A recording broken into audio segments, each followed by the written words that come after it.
नमस्कार, बहुत स्वागत है आपका। आप देख रहे हैं रिपब्लिक भारत। 12 बजे की बड़ी खबरें लेकर मैं हूं आपके साथ सलोनी श्रीवास्तव, मेरे दो सहयोगी पुनीता और सुमित चौधरी भी इस बुलेटिन में आपको अहम जानकारियां देंगे। लेकिन शुरुआत अहम खबर से कर रहे हैं। राजेंद्र नगर में जो हादसा हुआ है उसको लेकर कई सवाल खड़े हो रहे हैं और इस बीच बड़ा खुलासा ये हुआ है कि एनओसी बेसमेंट को लेकर 9 जुलाई को मिली थी और 2 तले के लिए बेसमेंट बनाने की इजाजत दी गई थी, लेकिन ये स्टोरेज के लिए था, जबकि यहाँ पर लाइब्रेरी चलाई जा रही थी, इसकी इजाजत नहीं दी गई थी। एनओसी से ये बड़ा खुलासा हुआ है कि नियमों का उल्लंघन कर यहाँ लाइब्रेरी बनाई गई। बेसमेंट के दूसरे तल पर लाइब्रेरी बनाई गई थी, जबकि स्टोरेज के लिए इजाजत दी गई थी।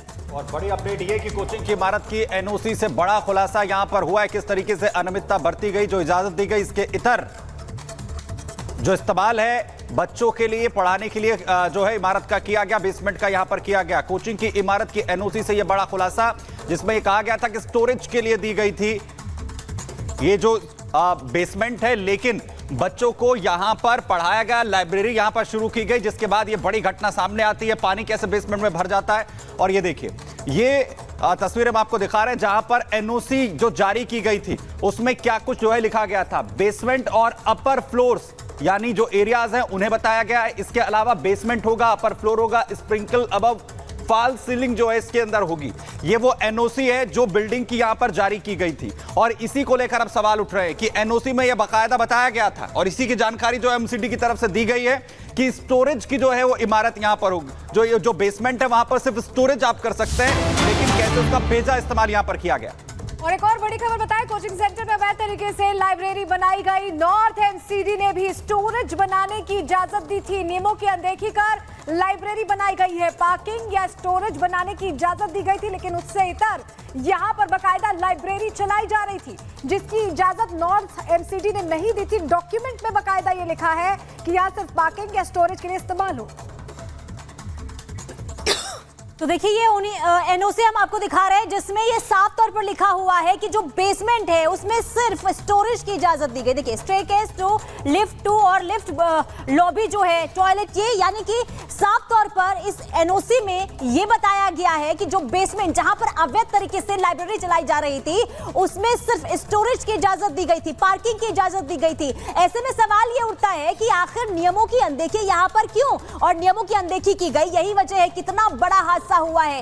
एनओसी की कॉपी ये हम आपको दिखा रहे हैं। देखिए, जो ये अंडरलाइन किया गया है, जो लाल घेरे से है, उसमें लिखा हुआ है कि बेसमेंट में ये इजाजत दी गई थी कि आप यहां पर सिर्फ स्टोरेज कर सकते हैं। पार्किंग का ये एरिया है, इसकी इजाजत दी गई थी।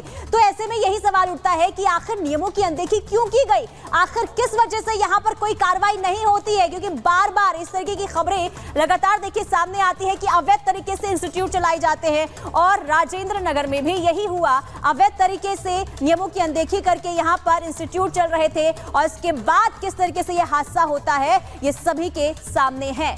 और ये तो सिर्फ एक बिल्डिंग की स्थिति है, पूरे राजेंद्र नगर के अंदर ऐसे और भी कई इमारतें हैं। इसे लेकर भी छात्रों के अंदर गुस्सा है। लोमस हमारे सहयोगी इस वक्त ग्राउंड जीरो पर है। लोमस, एनओसी से पूरी तरीके से खुलासा हो रहा है। एमसीडी ने भी इसकी जानकारी यहां पर दी कि एनओसी में सिर्फ यह कहा गया था कि स्टोरेज की इजाजत है, लेकिन इसके इतर बेजा इस्तेमाल किया गया, लाइब्रेरी बना दी गई छात्रों के लिए। देखिए, आपको बता दें कि एमसीडी से पहले जो फायर डिपार्टमेंट के अधिकारी थे उन्होंने ये जानकारी दे दी थी कि उन्हें केवल इंस्टीट्यूट और साथ ही स्टोरेज के लिए एनओसी दी गई थी, पार्किंग के लिए दी गई थी, लेकिन बेसमेंट में लाइब्रेरी बनाने की एनओसी नहीं दी गई थी। ये गलत तरीके से बेसमेंट में लाइब्रेरी बनाया गया और उसके बाद आपने देखा कि किस तरीके से जो वहाँ पे नज़रअंदाजी की गई है, बच्चों की जान से खिलवाड़ किया गया और बच्चों की जान वहां पे गई है। तो सबसे बड़ा जो आरोप है वो इंस्टीट्यूट मालिक के ऊपर लगाते हुए यहां पर जो अभिभावक पहुंचे हुए हैं उनके द्वारा लगाया जा रहा है। उनके द्वारा कहा जा रहा है कि बच्चों ने पहले भी शिकायत की थी कि इस तरीके से इंस्टीट्यूट में जैसे ही थोड़ी सी बारिश होती है उसके बाद पानी पूरी तरीके से बेसमेंट में घुस आता है, लेकिन उस पर किसी प्रकार से सुनवाई नहीं हुई, किसी प्रकार से उस पर एक्शन नहीं लिया गया। आपने देखा होगा कि राजेंद्र नगर हो या फिर मुखर्जी नगर, कई सारे वहां पे इंस्टीट्यूट है और बाहर से बच्चे वापस लौटेंगे, लेकिन ये बहुत बड़ी लापरवाही है। तरीके से खुलासे हो रहे हैं और दिल्ली हादसे में कोचिंग मालिक अभिषेक गुप्ता को गिरफ्तार कर लिया गया है। राव आईएएस कोचिंग का कोऑर्डिनेटर देशपाल सिंह भी गिरफ्तार किया गया है। दिल्ली पुलिस ने दोनों आरोपियों को पकड़ लिया है। तो दो आरोपी इस पूरे मामले में, क्योंकि बहुत बड़ी लापरवाही है। ये जो कोचिंग सेंटर चलाए जा रहे थे, यहाँ बहुत से एस्पिरेंट्स पहुंचते थे जो आईएएस बनने का सपना देखते थे, लेकिन ये जो लापरवाही की गई है, इसके चलते कहीं ना कहीं जान से खामियाजा भुगतना पड़ा है इन छात्रों को। और हमारे साथ हमारे दो सहयोगी जुड़े हुए हैं, पुनीता। बिल्कुल, प्रगति और प्रियंका लगातार ग्राउंड जीरो पर मौजूद हैं। प्रियंका का रुख लेते हैं। प्रियंका, ये बड़ा हादसा एनओसी जो सामने आई है उसमें साफ तौर पर यह खुलासा हो रहा है कि नियमों की अनदेखी की गई, बेसमेंट में लाइब्रेरी चलाई जा रही थी। अब आगे क्या? बिल्कुल पुनीता, देखिए ठीक कह रही हैं आप। और उसी एनओसी में साफ तौर पर ये दिख रहा है कि कुछ मानकों पर काम करना है, इस बात का भी एक टाइमलाइन दी गई थी, लेकिन वो भी नहीं किया गया। और साथ ही बेसमेंट को स्टोरेज के लिए परमिशन मिली थी, लेकिन यहाँ पर इन लोगों ने लाइब्रेरी बना ली और उसमें 50 बच्चों को छोटे से कमरे में बैठने के लिए मजबूर किया जाता था। ये तस्वीरें आप देखिए, जो बेसमेंट आप देख रहे हैं, यहाँ पर लाइब्रेरी नहीं थी, बल्कि इसके नीचे बेसमेंट 1 है, बेसमेंट 2 है।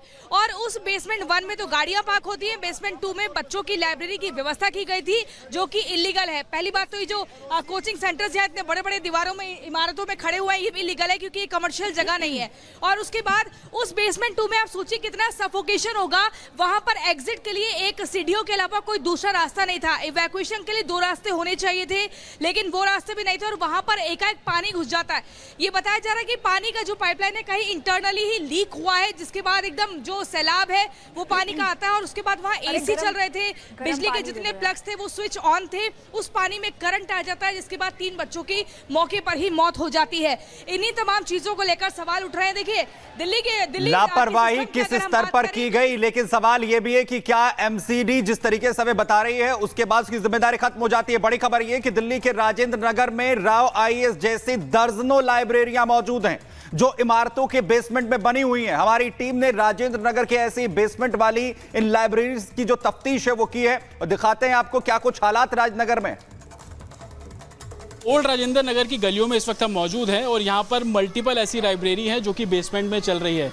ये ग्राफिटिकेशन स्टडी के नाम से आप देख रहे हैं, ये लाइब्रेरी है और बेसमेंट में ये भी लाइब्रेरी यहाँ पर पढ़ने आते हैं। जी सर, ऐसी लाइब्रेरी यहाँ पे ज़्यादातर लाइब्रेरी सर इतनी छोटी हैं, ऐसी हैं सर, तलघर में ही बनी हुई हैं। सिर्फ एक ही एंट्री, एक जी, और कोई कुछ और नहीं सर। इनफैक्ट बहुत वो भी बहुत छोटी छोटी जगह में बैठाते हैं। और सर ये क्या है, ये ऊपर सर इंस्टीट्यूट है? ये सर ऊपर घर है सर बच्चों के। सर ये हर फ्लोर्स पे घर हैं, नीचे स्टडी ग्रेटिफिकेशन है। एंड सर जितनी नंबर ऑफ डेस्क है उससे नंबर ऑफ स्ट्रेंथ जितने बच्चों की हमेशा उससे 10 गुना ले लेते हैं।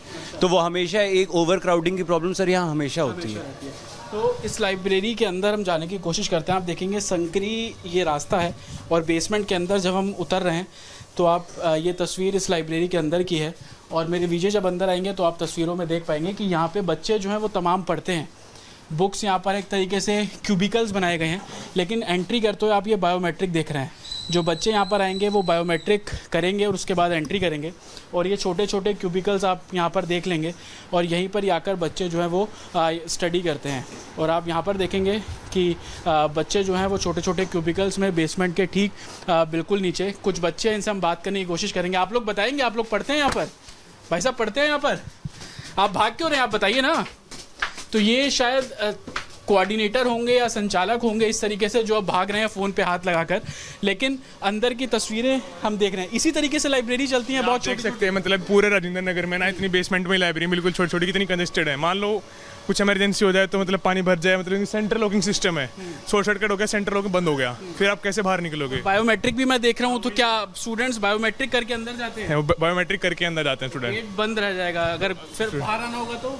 राम भरोसे है, यही तो दिक्कत है। तो आप लोग ऐसे ही पढ़ते हैं इन लाइब्रेरी? पढ़ते हैं, कोई ऑप्शन ही नहीं है ना यहाँ, कोई ऑप्शन नहीं है। फिर ये किराया माफिया सबका सब वही है, कहीं 5 फ्लोर बने हुए, कहीं 6 फ्लोर बने हुए, रूल्स सिर्फ बने हुए, एग्जीक्यूशन हो नहीं रहा है। देख सकते हैं, मतलब रिसेंटली आपने ये देखा आप ऊपर रेजिडेंशियल है, आप बच्चे इसी कमरों में रहते हैं और नीचे बेसमेंट में लाइब्रेरी। कितने वायर्स यहाँ पे आगे पीछे पूरे वायर सिस्टम है। अब जब बिजली का, अब जैसे पानी आता पूरा भर जाता है, इतने वायर्स है। मान लो कोई स्टूडेंट आ रहा है, गलती से किसी वायर को टच कर दे, हु इज रिस्पॉन्सिबल? ब्रॉडबैंड वाले आते हैं, अंदर कोई आता है, एक वायर के बाद इतनी वायर लगे रहते हैं। तो बहुत सारी मतलब खामियां हैं यहाँ पे। बस स्टूडेंट अपना पढ़ रहा है, रह रहा है, मतलब काट रहा है कैसे ना कैसे करके। सब चेंज होना चाहिए। बहुत बड़ी प्रॉब्लम है सर, सीवेज यहाँ आए दिन खोलते हैं सर, रोज ब्लॉक्ड रहते हैं, उनका कोई परमानेंट सोल्यूशन नहीं है। एमसीडी को कई दफ़ा सर यहाँ पे स्टूडेंट्स हैं, उन्होंने भी लिखा, हाउस ओनर्स ने भी लिखा, मगर उनके पास सर कोई सोल्यूशन नहीं है, ना वो देना चाहते हैं सर। एमसीडी कुछ नहीं करती यहाँ पे। आप देखो बारिश के समय पूरा यहाँ से पानी भर रहा होता है। हमारे पास काफी फुटेज, हम कई बार आते हैं चाय पीने, लाइब्रेरी से बाहर निकलते हैं, पूरे रोड पे पानी पानी भरा होता है। तो आप ये तस्वीर देखिए, ये ओल्ड राजेंद्र नगर की तस्वीरें हैं। लाइब्रेरी बेसमेंट में, घर बच्चों के ऊपर, लेकिन जो बिजली और दूसरी तारें हैं वो बेहद इतनी नज़दीक है कि मेरी हाइट तकरीबन 6 फीट है। आप ये देखिए, बहुत इजीली मैं इन तारों को टच कर सकता हूँ। और आप बारिश के मौसम में देखिए, आप इनको देखिए, स्टूडेंट्स हैं, ये 6'1" है, तो यार कितनी इजीली इन तारों को टच कर सकते हैं और कितना खतरनाक ही है। और इसी गली में हम आगे बढ़ेंगे तो आपको मैं दिखाऊंगा कि